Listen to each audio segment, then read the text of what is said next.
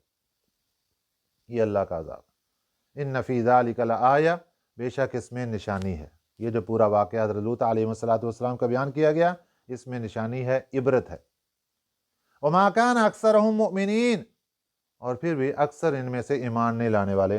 یہ اللہ تعالیٰ نے مشرکین مکہ کے حالات بیان کیے کہ سب کچھ سننے کے بعد بھی ان میں سے اکثر ایمان لانے والے نہیں۔ وَإِنَّ رَبَّكَ لَهُوَ الْعَزِيزُ الرَّحِيمُ، اور بے شک تیرا رب وہ زبردست ہے، رحیم رحم کرنے والا ہے۔ اللہ تعالیٰ ہمیں قرآنی تعلیمات پر عمل کرنے والا بنائے اور نیک لوگوں کے ساتھ رہنے کا اور ان کی طرح بننے کی توفیق عطا فرمائے، آمین۔ وما علینا الا البلاغ المبین۔ اللہم صلی علی محمد وعلی آل محمد کما صلیت علی ابراہیم وعلی آل ابراہیم انک حمید مجید۔ اللہم بارک علی محمد وعلی آل محمد کما بارکت علی ابراہیم وعلی آل ابراہیم انک حمید مجید۔ اللہم انت السلام ومنک السلام تبارکت ربنا وتعالیت یا ذو الجلال والاکرام۔ اے ہمارے کریم اللہ، اپنی رحمت سے ہماری دعاؤں کو قبول فرما لے۔ اللہ جی بیماروں کو شفا عطا فرما دیجئے۔ اے ہمارے پیارے اللہ، جتنے لوگ ایمان کی حالت میں دنیا سے چلے گئے سب کی مغفرت فرما دیجئے۔ اے ہمارے پیارے اللہ، جتنے لوگ بیمار ہیں سب کو شفا عطا فرما دیجئے۔ ہم سب کو ایمان والی زندگی، خاتمہ بالخیر نصیب فرما دیجئے۔ اپنے گھر بیت اللہ کی زیارت نصیب فرما دیجئے۔ نبی پاک صلی اللہ علیہ وسلم کے روضہ مبارک کی حاضری نصیب فرما دیجئے۔ یا اللہ، جب ہماری موت کا وقت آئے قرآن پاک کا سایہ رحمت عطا فرما کر ہم سب کو کلمہ طیبہ کی دولت نصیب فرما دیجئے۔ یا اللہ، جب قبر کے اندر جائیں تو قبر کی تنگیوں سے اور قبر کی مشکلات سے ہم سب کو محفوظ فرما لیجئے۔ اے ہمارے پیارے اللہ، جب میدان حشر میں جائیں وہاں قرآن پاک کا سایہ رحمت عطا فرما دیجئے، اور اسی قرآن پاک کے سایہ رحمت میں ہم سب کو جنت میں جگہ عطا فرما دیجئے۔ اے اللہ، مرتے دم تک قرآن پاک کے ساتھ نسبت، جوڑ اور تعلق قائم رکھنے کی توفیق عطا فرما دیجئے۔ اللہم ربنا تقبل منا انک انت السمیع العلیم وتب علینا انک انت التواب الرحیم، وصلی اللہ تعالی علی خیر خلقہ محمد وآلہ واصحابہ اجمعین برحمتک۔